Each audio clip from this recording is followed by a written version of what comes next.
Fala, torcedor pernambucano que acompanha o canal do YouTube do Anderson Batista. A gente está para tratar um tema que já foi abordado inclusive aqui nos nossos conteúdos a respeito das vagas dos pernambucanos, tanto na Copa do Nordeste como também na disputa da 4ª Divisão Nacional.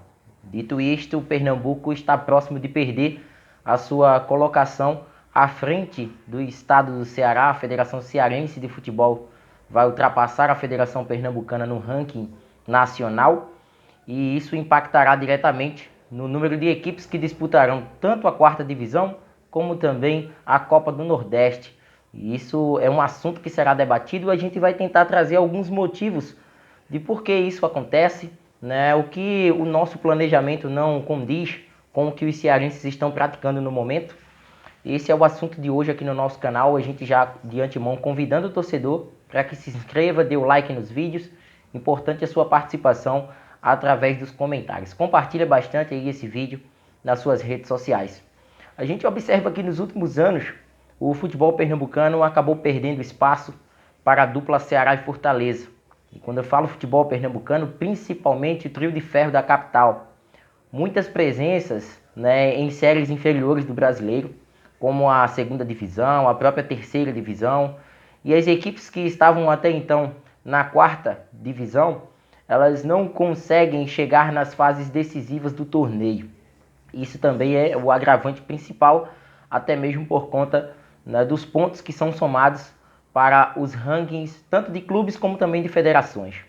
Um segundo ponto, né, que deve ser abordado, a presença dos clubes pernambucanos em competições internacionais. Recentemente vimos o Fortaleza disputando a Copa Sul-Americana e a equipe do Ceará com títulos da Copa do Nordeste. O torcedor pernambucano pode até citar os títulos de Sport Santa Cruz na década da própria competição regional, mas anteriormente tínhamos um Sport que era tricampeão da Copa do Nordeste até 2014 e o Ceará não tinha nenhum título. O Ceará Sporting Clube aparecia zerado. Hoje o Sport permanece com os mesmos 3 títulos da Copa do Nordeste e o Ceará tem 2 conquistas, 2015 e 2020, sem contar que em 2019 o Fortaleza levantou a orelhuda. Outro ponto, investimento nas categorias de base. A gente percebe que as equipes cearenses conseguem, né, além de revelar bons valores e contratar bem, elas emprestam seus valores para equipes menores, de menor porte, que disputarão competições abaixo, né, para equipes do campeonato estadual, num campeonato estadual que já vem sendo fortalecido há um bom tempo. É um campeonato cearense diferente dos últimos anos, que valoriza a presença dos pequenos e que os grandes também têm o seu protagonismo no momento certo. Mesmo com a repetição de finais entre Ceará e Fortaleza, a gente enxerga que tanto o Guarani de Sobral como o próprio Ferroviário, né, a equipe do Caucaia, Atlético do Ceará, outras equipes conseguem figurar bem em outras competições com o auxílio das grandes equipes da capital cearense. Um outro ponto, a disputa da Copa Estadual. A gente percebe que aqui em Pernambuco, a Copa Pernambuco virou 3ª divisão.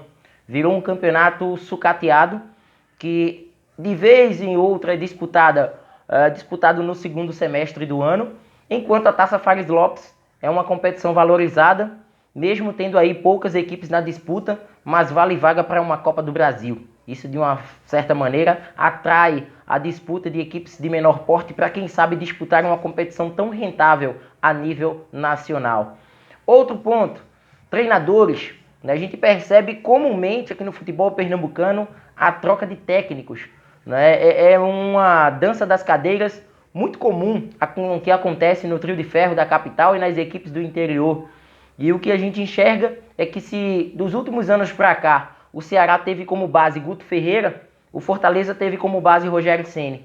E a gente não consegue enxergar um treinador no futebol pernambucano que consiga manter essa identidade com a torcida e com uma diretoria.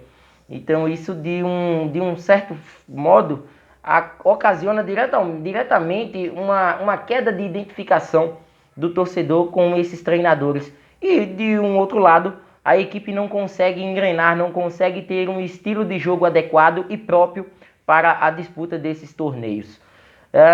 O investimento também nos centros de treinamento. a gente percebe que tanto o Ceará como o Fortaleza, eles investem também nesse aspecto, mas outras equipes interioranas aparecem com esse aporte, como é o caso do próprio Floresta, que ainda vem na fase final da Série D.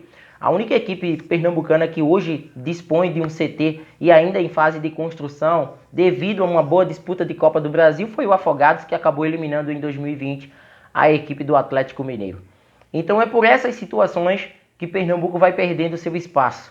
É por não valorizar a base, pelas equipes não terem identidade, né, por não aparecerem em competições internacionais, troca de técnicos. A própria disputa do Campeonato Pernambucano também é uma incógnita muito forte, que a gente enxerga que não há uma fórmula nos últimos anos certa, definida e que não tenha alterações no seu percurso em relação ao Campeonato Cearense. É por essas e outras que o Ceará vai ultrapassar em 2021 a Federação Pernambucana. Na Série D, esse impacto já está acontecendo. Se o Salgueiro lograr êxito, a equipe do Salgueiro chega à Série C e abre margem para que o Central, junto com o Retrô, dispute a 4ª divisão no ano que vem. Já o Ceará terá 3 vagas. Na Copa do Nordeste, será o último ano que Pernambuco terá 3 representantes. Teremos aí Salgueiro como campeão pernambucano, o Sporting pelo ranking e o Santa Cruz disputando o pré-nordestão. A partir de 2022, pelos prognósticos que estão sendo feitos para uma tabela de Copa do Nordeste, a perspectiva é que Pernambuco tem apenas 2 vagas, ou seja, um da capital ficará de fora, assim como já vai ficar para o ano que vem, e o panorama é esse de disputa. O panorama, né, do cenário pernambucano, infelizmente, é esse, é de perda de vagas e um cenário incerto para os próximos anos, onde equipes estão penando para se segurarem nos seus respectivos campeonatos brasileiros e numa Copa do Brasil, onde a participação de Pernambuco é apenas para angariar fundos, em detrimento a uma participação mais conjunta, mais coesa, mais firme em relação à briga com outras equipes do cenário nacional. E agora eu quero um comentário do torcedor. Quero a opinião, né, através dos comentários, do que é que vocês acham dessa ultrapassagem do estado do Ceará do ranking de federações, e a gente vai se falando aqui no nosso canal do YouTube, o canal do Anderson Batista. Um forte abraço a todos e eu volto a qualquer momento com mais um destaque aqui na nossa plataforma. Até lá!